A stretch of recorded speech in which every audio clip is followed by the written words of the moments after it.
Assalamualaikum warahmatullahi wabarakatuh.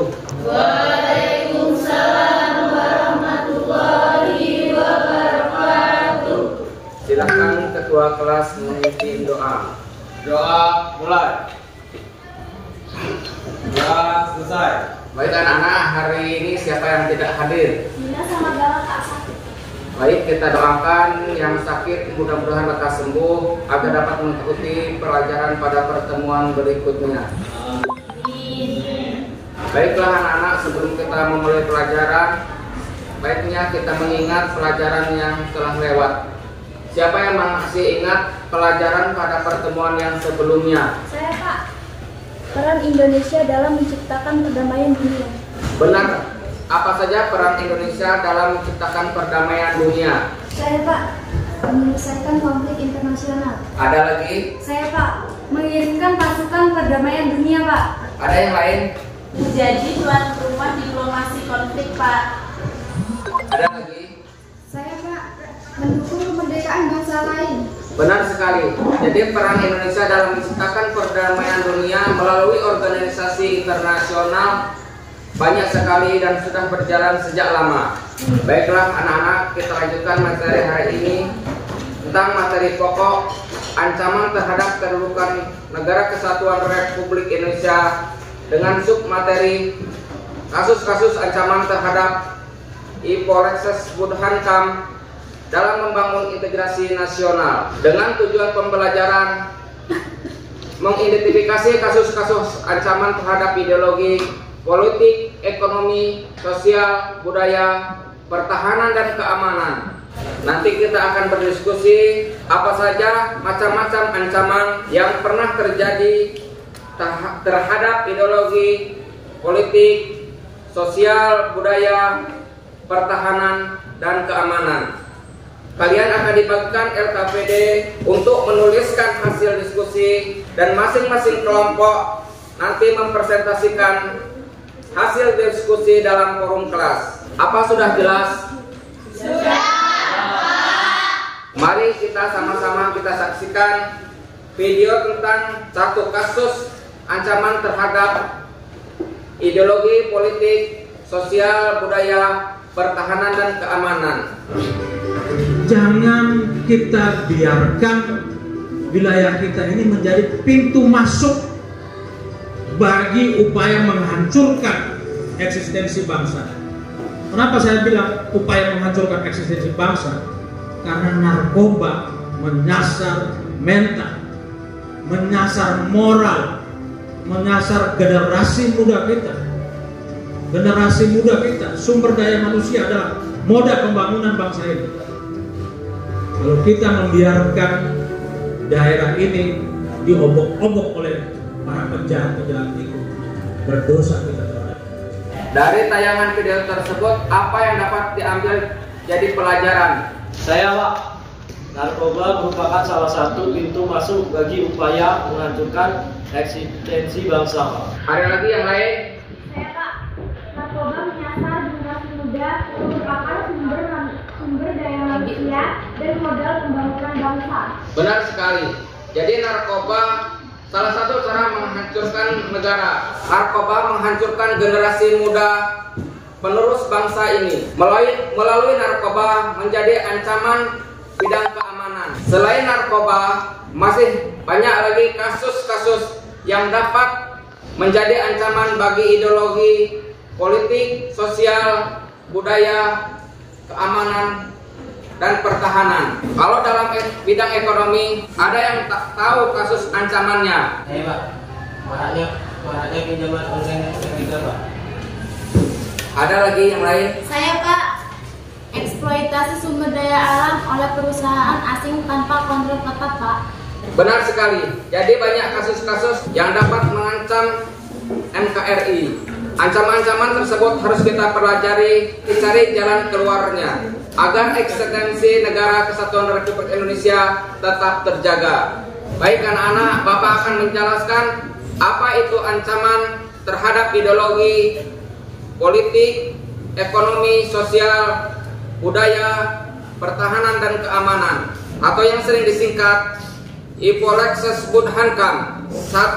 Ancaman ideologi adalah upaya atau tindakan yang dapat menggantikan atau melemahkan Pancasila sebagai dasar dan ideologi negara. 2. Ancaman bidang politik merupakan gangguan terhadap sistem pemerintah, demokrasi, dan stabilitas politik nasional. Yang ketiga, ancaman bidang ekonomi adalah ancaman yang mengganggu kemandirian dan stabilitas ekonomi nasional serta kesejahteraan rakyat.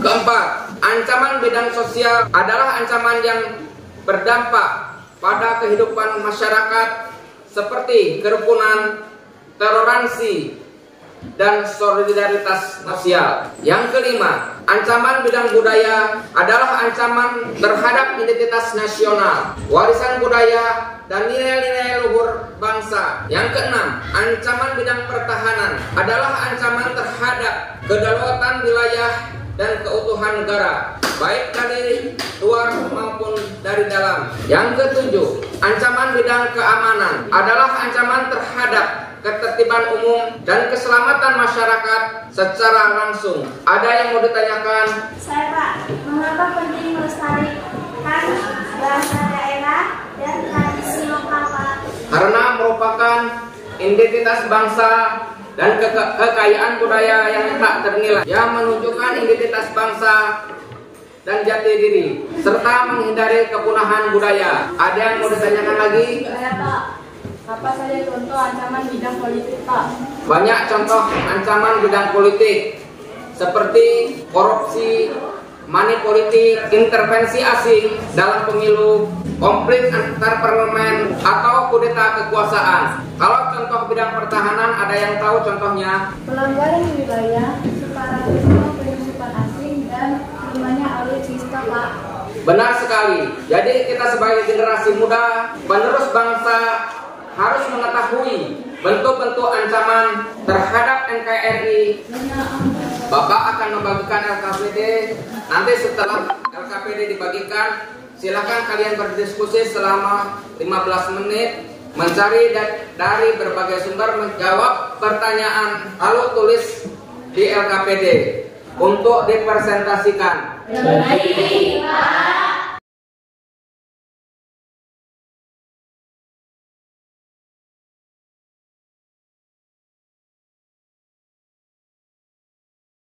Apa yang kalian dapatkan? Ancaman terhadap ideologi Pak, yaitu penyebaran ideologi radikal seperti ISIS di media sosial, upaya mengganti Pancasila dengan ideologi tertentu, intoleransi antar umat beragama. Kalau kelompok 2, apa yang kalian dapatkan? Ancaman terhadap politik Pak, korupsi pejabat publik, yaitu contoh OTT KPK terhadap kepala daerah. Terus politik uang dalam pemilu atau pilkada, penyebaran hoaks politik untuk menjatuhkan lawan, dinasti politik yang mempersempit ruang demokrasi Pak. Kalau kelompok 3, apa yang kalian dapatkan? Ancaman bidang sosial Pak, seperti konflik antara warga karena perbedaan suku, maraknya ujaran kebencian di media sosial, pergaulan bebas, dan kenakalan remaja, bullying di sekolah dan tempat kerja. Waktu diskusi telah habis. Silakan masing-masing kelompok untuk mempresentasikan hasil diskusi kalian. Kasus-kasus ancaman terhadap ekonomi yang kami dapatkan dari berbagai sumber, yaitu 1. Masuknya barang impor ilegal, tekstil, makanan, penurunan nilai tukar rupiah gratis, pengangguran massal akibat PHK besar-besaran, maraknya pinjaman online ilegal, ketimpangan distribusi ekonomi antar wilayah, eksploitasi tambang oleh perusahaan asing, penyalahgunaan dana desa dan bansos, ketergantungan terhadap ekspor dan mentah, ketidakstabilan harga bahan pokok, dan kerusakan lingkungan yang berdampak pada ekonomi warga. Contohnya banjir tambang di Kalimantan. Bagus sekali. Dampak kasus di atas dapat menyebabkan krisis ekonomi, dominasi pasar asing, ketimpangan ekonomi, pengangguran, dan eksploitasi sumber daya oleh asing, serta hal negatif lainnya. Kelompok selanjutnya. Kasus ancaman terhadap budaya yang kami dapatkan yaitu 1. Klaim budaya Indonesia oleh negara lain, misalnya yaitu reok dan batik. 2. Generasi muda lebih mengenal budaya asing daripada lokal. 3. Runtuhnya penggunaan bahasa daerah. 4. Musik dan film asing mendominasi media nasional. 5. Pakaian dan gaya hidup kebarat-baratan. 6. Kurangnya pelestarian situs budaya. 7. Pergeseran nilai-nilai gotong royong menjadi individualisme. 8. Perubahan tradisi akibat pariwisata massal. 9. Festival budaya lokal sepi peminat. Dan yang terakhir yaitu komersialisasi budaya. Contohnya yaitu tari-tarian sakral yang digunakan sembarangan. Bagus sekali. Bagaimana pendapat kelompok lain? Kami sependapat dengan kelompok 2. Hal tersebut dapat mengikis kebudayaan asli kita dan harus kita cegah. Kami juga mendapatkan kasus ancaman terhadap keamanan, seperti serangan bom Tamrin 2016 di Surabaya 2018, perdagangan dan penyalahgunaan narkoba lintas negara, aksi pencurian siber dan peretasan data pribadi, demonstrasi yang berujung kerusuhan, penembakan polisi oleh kelompok teroris, kejahatan jalanan mereka di kota rusak, tindak kekerasan terhadap perempuan dan anak, human trafficking di wilayah perbatasan, keamanan siber nasional yang masih lemah. Yang terakhir yaitu penggunaan drone secara ilegal di wilayah Sulawesi. Bagus sekali. Bagaimana pendapat kelompok lain? Kami sependapat. Banyak kasus ancaman bidang keamanan tadi yaitu terorisme, narkoba, kekerasan, kriminalitas, kerusuhan massa, dan kejahatan siber. Kami juga mendapatkan kasus ancaman terhadap pertahanan yaitu masuknya kapal ikan asing ke Laut Natuna tanpa izin, separatisme bersenjata misal OPM di Papua, penyusupan intelijen asing di perbatasan, lemahnya pengawasan terhadap pulau-pulau kecil terluar, latihan militer asing dekat wilayah perairan Indonesia, perdagangan senjata ilegal, minimnya modernisasi alat utama sistem pertahanan, terbatasnya jumlah personel TNI di wilayah perbatasan, keterlibatan warga Indonesia dalam kelompok militan asing, tindakan sabotase terhadap fasilitas militer atau vital. Bagus sekali. Semua kelompok telah memaparkan hasil diskusi kalian. Apa kesimpulan yang kalian dapat? Saya Pak, ancaman terhadap ideologi politik, ekonomi, sosial, budaya, pertahanan, dan keamanan Ipolsek Budhankam merupakan tataran serius yang dapat mengganggu stabilitas dan keutuhan negara Kesatuan Republik Indonesia atau NKRI. Diperlukan peran aktif seluruh elemen bangsa, terutama generasi muda, untuk menjaga kedaulatan dan integrasi nasional melalui penguatan karakter, wawasan kebangsaan, dan kecintaan terhadap tanah air. Benar sekali. Keutuhan NKRI harus dijaga. Kita sebagai generasi muda harus menjaga keutuhan NKRI. Apa kontribusi kita yang dapat kalian lakukan untuk menjaga keutuhan NKRI? Ya Pak, sebagai pelajar kita bisa ikut berkontribusi dengan menjaga nilai-nilai Pancasila dalam kehidupan sehari-hari, bersikap toleran dan menghargai perbedaan, dan menggunakan media sosial secara bijak dan kritis. Ada yang lain? Saya Pak, dengan melestarikan budaya lokal dan mencintai produk dalam negeri dan menolak segala bentuk kekerasan, radikalisme, dan berita bohong. Baiklah anak-anak, nanti di rumah kalian membuat esai singkat tentang upaya penanggulangan salah satu ancaman Ipolsek Budhankam. Silahkan melakukan evaluasi dengan mengklik link WA kelas.